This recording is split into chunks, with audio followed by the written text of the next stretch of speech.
The end of an era. For 1,000 years, the galaxy had known peace. The Galactic Accord of Unity, signed after the last Great War, ensured that no species would wage war against another. Entire generations had lived and died, knowing nothing but stability. For many, war was a distant nightmare, a relic of a less civilized age. But for the Zolvrak Empire, peace was a sickness. They were a species forged in conquest, their culture built upon the glory of battle. To them, the last 1,000 years have been an unbearable stagnation. The younger generations, raised on stories of their ancestors' triumphs, saw peace as weakness. And in their eyes, no species had grown weaker than humanity. The humans had been among the first signatories of the Accord, their wars fading into history. They had not fought a single battle in 10 centuries. While other species maintained fleets and warriors, humanity seemed content with art, trade, and exploration. No great human armadas patrolled the stars. No legions stood ready for war. The humans had grown soft.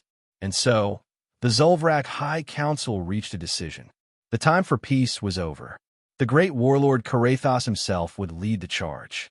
His fleet, the largest assembled in generations, would descend upon human space, and the Empire would reclaim its warrior spirit. With great ceremony, they broadcast their declaration of war to the galaxy. The Galactic Council reacted with horror.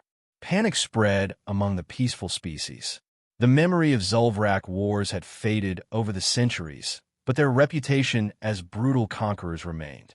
The Council's diplomats sent desperate messages to Earth, pleading for an immediate response. They expected fear. They expected humans to beg for aid. Instead, humanity laughed. The first recorded reaction came from Admiral Elias Grant, Supreme Commander of the United Terran Republic's Defense Network. Upon reading the war declaration, he reportedly chuckled, shook his head, and muttered, "Oh boy, here we go." Within hours, social networks across Earth and its colonies were flooded with memes. The hashtag #ZolvrakWarTag trended galaxy-wide. Jokes ranged from fake preparations for war, which included stockpiling beer and popcorn, to sarcastic videos explaining the concept of asymmetrical annihilation. Some humans even placed bets on how long the war would last. The Galactic Council was stunned. The Zolvrak were furious. They had expected a desperate scramble for defenses, not amusement. Karathos, enraged, vowed that humanity would learn to fear the Zolvrak name once more. And so, the war fleet moved toward the first human colony, prepared to raze it to the ground. But the humans had not even bothered to deploy a fleet. It was at that moment that the Zolvrak made their first and greatest mistake. They assumed humanity still fought wars the old way. The war begins, or not. The Zolvrak Grand Armada emerged from hyperspace over Proxima Centauri 4, the outermost human colony. A lush, thriving world with towering cities, orbital stations, and millions of inhabitants. To the war-hardened eyes of warlord Karathos, it was defenseless. There were no warships, no planetary defense batteries warming up for battle, no desperate calls for surrender. Just silence. The warlord sneered. Perhaps the humans had grown so weak they wouldn't even resist. Pathetic. He raised his clawed hand. Commence planetary bombardment. Tens of thousands of plasma bolts rained down, each capable of turning city blocks to ash.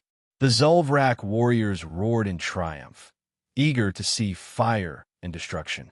But there was nothing. The moment the plasma bolts entered the planet's atmosphere, they simply vanished. No explosions, no impact. Just empty space where death should have been. The warlord's second-in-command, Commander Thalvok, stumbled back. Impossible. Karathos snarled. What trickery is this? Then the fleet's communication systems hijacked themselves. Every screen, every hollow display flickered to life. A human stared back at them, casually sipping from a mug. Admiral Elias Grant. "Hey there," Grant said with a smirk. "Nice light show. You done?" Karathos bared his fangs. "What have you done to our weapons?" Grant shrugged. "Nothing special. Just redirected the energy into a planetary absorption grid. Basic defense tech. Honestly, I expected better. The warlord seethed. We will descend and take this world by force. The Zulvrak unleashed their ground invasion. Thousands of dropships hurtled toward the planet, each packed with warriors ready for bloodshed. And yet, not a single one made it to the surface. Midway through descent, the ships froze. Their engines died without explanation. No explosions, no impact, just eerie silence as the entire invasion force drifted weightlessly in orbit, trapped by an unseen force. Aboard the Bloodfang, alarms blared. Systems locked. Weapons refused to fire. Even their life support controls were inaccessible. Karathos felt a chill crawl up his spine. What is this sorcery? Grant leaned forward, his grin widening. It's called progress. You spent the last 1,000 years sharpening your swords while we moved past the need for war. Karathos pounded the console. You expect us to believe humans have abandoned war? You are liars. Grant chuckled. Not abandoned, just upgraded. We don't fight with fleets or armies anymore.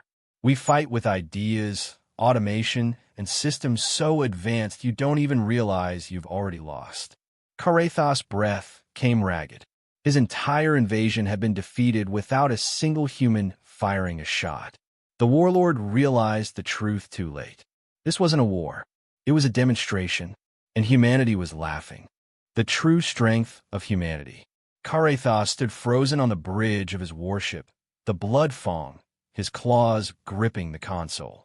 His entire fleet, the pride of the Zulvrak Empire, hung helpless in space.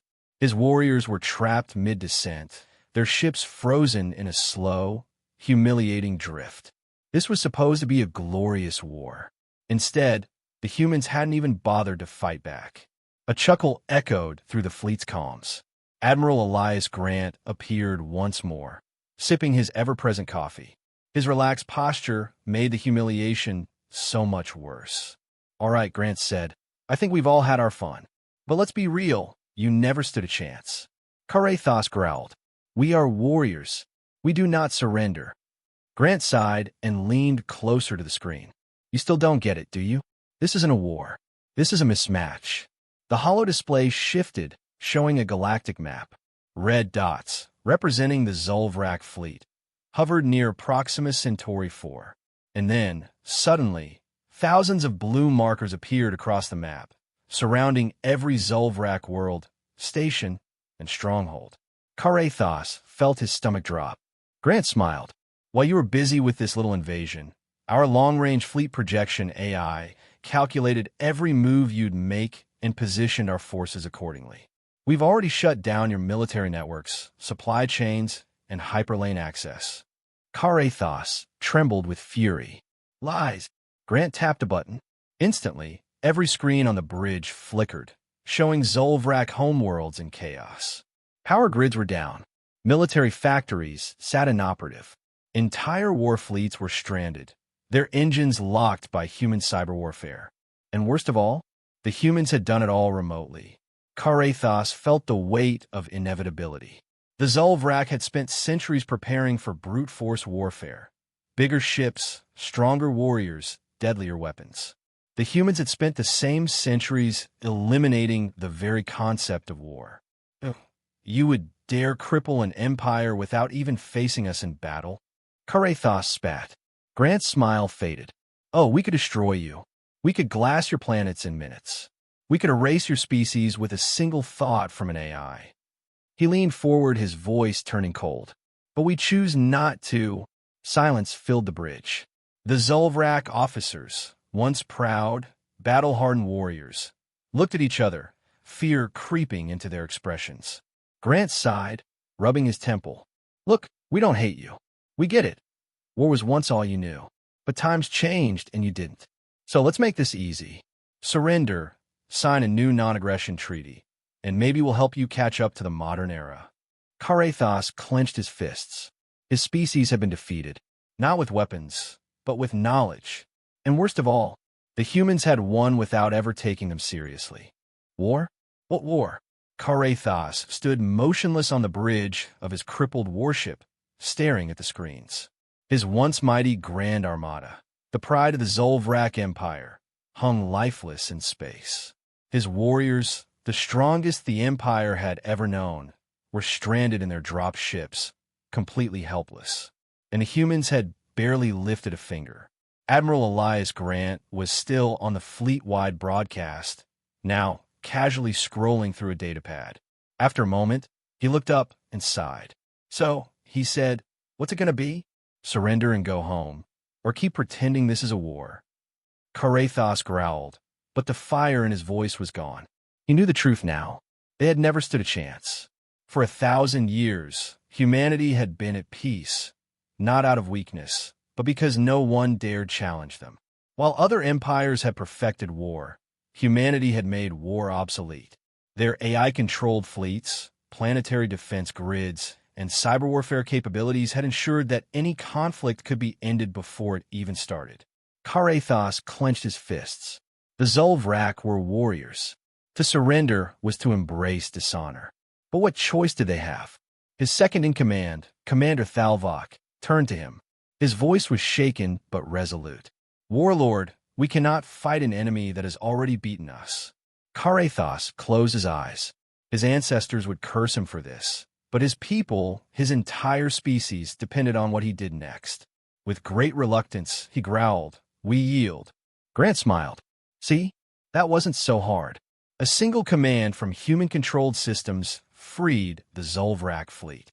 Power returned to their ships. Drop ships that had been drifting in orbit were safely guided back to their carriers. The warriors, humiliated but alive, were allowed to leave. The war was over, if it had ever even begun. One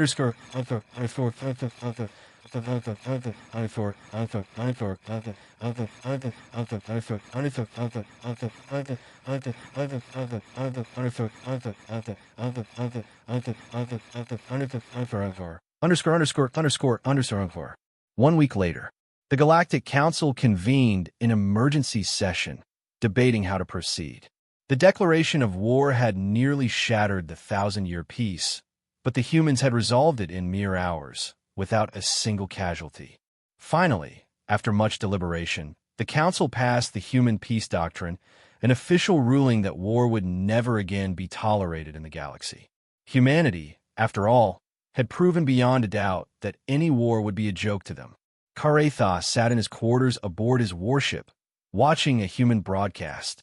The war he had hoped to start had instead become a galactic spectacle. Humans had turned it into a joke. Meme compilations, dramatic reenactments, and even a satirical documentary titled "The Shortest War in History" had already gone viral across the network. The Zolvrak Empire, once feared, had become a punchline. For the first time in his life, Karathos felt something unfamiliar. Not anger, not humiliation, curiosity. Perhaps it was time the Zolvrak learned something new.